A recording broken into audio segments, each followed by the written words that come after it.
Hello, this is John from Currencies. This is week 311, and I wanted to point out something. Although these charts here, we have the Audi Japan, Euro Japan, Pound Yen, Swiss Yen, and Dollar Yen. Obviously, all being yen pairs, and this is from last week on the 17th, when we know that we had an explosion in the yen pairs based on the tragedies in Japan. But something that I talk about quite often, whether it be in our one-on-one mentoring sessions or in our weekly webinar series every day, um, is what are your correlated pairs telling you? What signals are they giving you, and how to increase the probability of trades?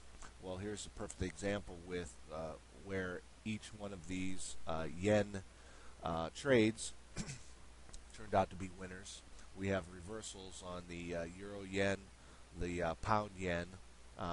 Not one, we had one on the dollar yen, but it didn't validate and Swiss and Audi. We have gray dots on each one of these particular pairs, and it's important to note that if you see setups kind of like this happening in whatever time frame that you're trading, is that you take notice, listen to what the market is telling us. Obviously, it was telling us that there are reversals and that we should or have reached some sort of support in the market, and that we were going to get a bounce from that support position.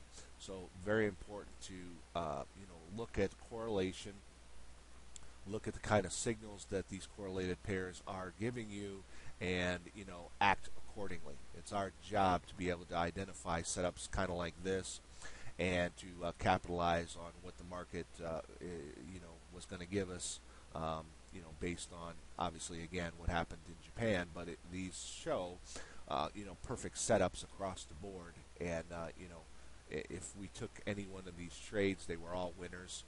And good trades. We know from last week that there were hundreds of pips to be had. Certainly, we looked at them on a shorter time scale, but here on the 240s, we see hundreds of pips, on these particular yen pairs. All right, this is John from Currencies. This is week 311, and these are the 240 charts from last week. I just wanted to give an example of nice setup, correlation setups, and here they are. All right, thank you. Have a good week.